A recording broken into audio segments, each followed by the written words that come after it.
In the previous lecture, race and ethnicity part one, I used race and ethnicity just interchangeably, kind of to mean the same thing. And in a lot of our just casual conversations, and even in, the media, we often hear the words race and ethnicity used to really signify the same things. There are key differences, though, and I want to address those right now. Let's look first at race. So, referring specifically to race, race refers to, as you see, human constructed categories of individuals with similar physical features that have come to be seen as socially significant. When you think race, it's helpful to think of physical features. There are certain physical features that, when it comes to race, are socially significant. We certainly think of one's skin color, or skin tone, you might say. We certainly think of maybe one's hair texture, certain facial features, like the shape of the skin around the eyes, for instance. So there are certain physical features that we interpret to be significant when we're thinking about what race we are or what race somebody else is. For example, I've never heard, in all my life, I've never heard anyone say, I wonder what race or what racial background that person over there is. I wish I could get a view of their kneecap, or, I wish I could see that person's elbow or wrist. You know, these kind, those types of physical characteristics like kneecaps, elbows, wrists, those are not that significant when it comes to race. When we talk about race, we're talking about certain, specific physical features such as skin tone, facial features, hair texture, maybe eye color as well. So we're certain socially significant physical features. And note that this is human constructed. That becomes important. In the last lecture, you said whether you agreed, disagreed, or were ambivalent with those statements. Um, those of you who did not strongly agree that your race was that important to your identity, or those of you who disagreed with, several of those statements, you seem to understand the human constructed part. Human constructed, when we say that race is human constructed, what we mean is that the meanings of race and the definitions of race and the different categories of race, they're created by humans in different cultures with different agendas at different times in history. So as a result, the meanings and definitions and significance of race can change over time. Um, if we know what race is, we can then know what a racial group is. A racial group is just a group that is set apart from others because of physical differences that have taken on a social significance. So groups of people that exhibit similar physical features when it comes to skin color or hair texture, various facial features. These are people that we would consider to be a racial group. Um, Shifting our focus to ethnicity, let's note the difference between ethnicity and race. Ethnicity is a once again, human constructed social identity related to ancestry or distinct cultural practices, such as language or belief systems, religious affiliations. So, whereas race is about physical features, ethnicity is about ancestry and cultural features or cultural practices. Um, you know, we can identify someone's ethnicity, or people can self identify their own ethnicity because of what language they speak, or what religious beliefs they have, or what part of the world, that their family traces their ancestry to. Someone who is, if someone says, I'm Polish, that is an ethnicity, that is not a race. Someone who, identifies as Hispanic, or Mexican, or Venezuelan, or Puerto Rican, those are ethnicities, not races. Why? Well, for one, people who are you know Mexican or Venezuelan or Puerto Rican, they can be of any race whatsoever. And when someone identifies as Mexican or Venezuelan, Puerto Rican, they're really making a statement about, again, ancestry, like the part of the world that their family comes from.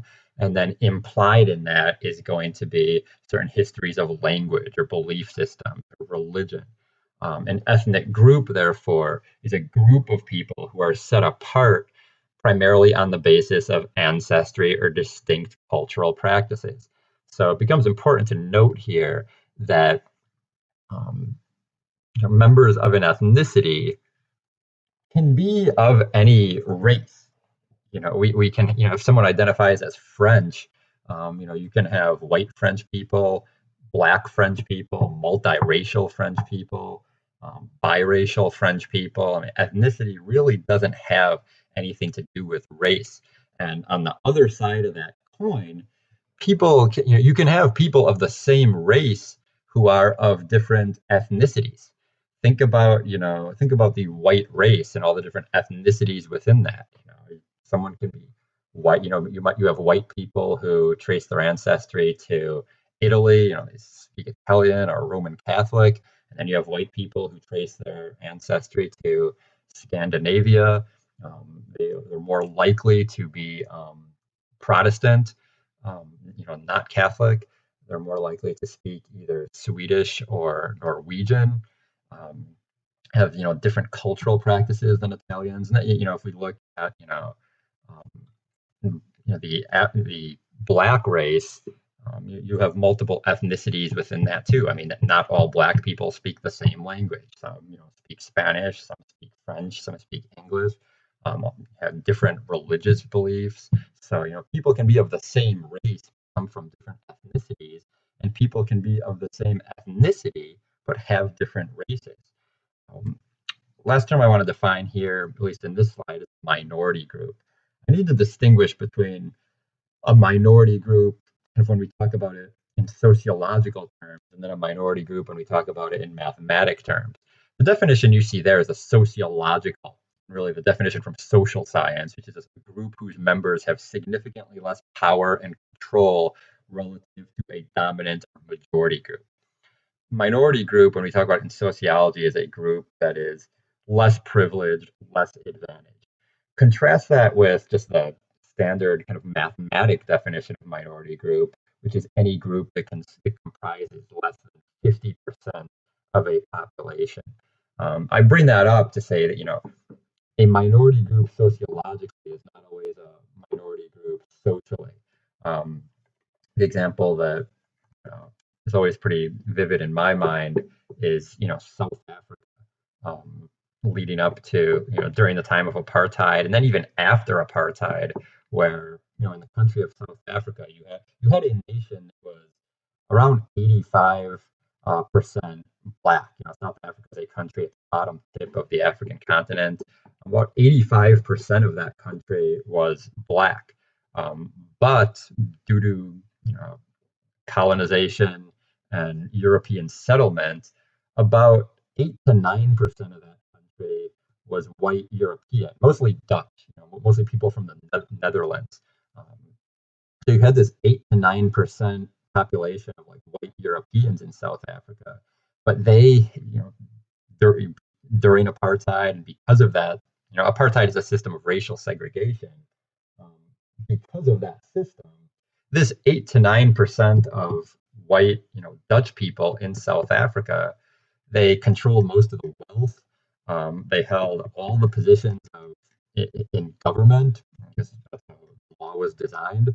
So statistically, that 8 to 9% um, Dutch population in South Africa, statistically they were a minority, but socially they were by far the most advantaged group. Um, Black South Africans, a statistical majority, but they had much higher rates of poverty, much higher rates of illness and disease, um, higher rates of um, arrest and prosecution, or criminal prosecution in the courts. So when we talk sociologically, a minority group is just any group who has less power, less privileges, less advantages than other groups in society. As we saw, in the first lecture here on race and ethnicity, people have different. It gets complicated. People have different views of this. Some people believe that they're, that you have many individuals who believe that Their race is going to determine what is possible for their life, or their race is going to be a strong factor in how their life plays out. Other people disagree with that. Other people say my race isn't that important. So race gets complicated. Reasons why? Well, for one, there are no sharp dividing lines between the physical boundaries that distinguish one race from another.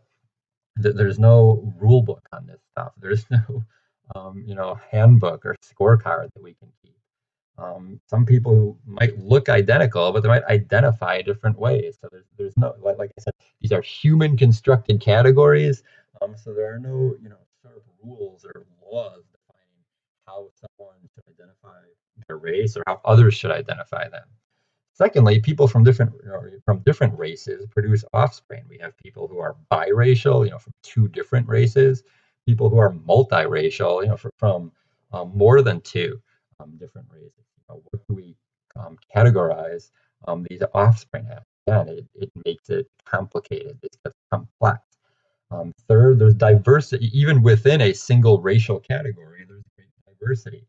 Not all Asian Americans look the same. Not all Caucasian or white Americans look the same. Not all Black Americans look the same. There's great diversity within racial categories. Um, the fourth point I want to make about this, a point I touched on earlier, is that the meaning and the classification of race changes over time and place. When we talk about this racial formation. That's a word that describes the process of how people are categorized into a certain race. We've already said that race is socially constructed. Here in America, we've often thought of race as being either black or white. We used to have what was known as the one drop rule. If a person had one drop of black blood, meaning one trace of, black ancestry, that person would be considered black in America. In other parts of now that's changed over time in the United States, but in other parts of the world, they have no such distinction like that. In many parts of Latin America, for instance, particularly um, South American countries, places like Colombia, Peru, um, Ecuador, Venezuela, the assumption is that human beings are not either black or white, but the assumption is that people are a mix of, white Spanish, kind of native or indigenous ancestry, and then also black ancestry. So the way that race is looked at and talked about, the type of words that are used and terms that are used are very different in countries like Colombia or the Dominican Republic or these Latin American countries. It's different than in America, where we see race and talk about race as usually either black or white. So because classifications and meaning of race changes by place and time, the conversations people have about race and the way they designate racial identities and the way they identify themselves, that's not the same in each country of the world.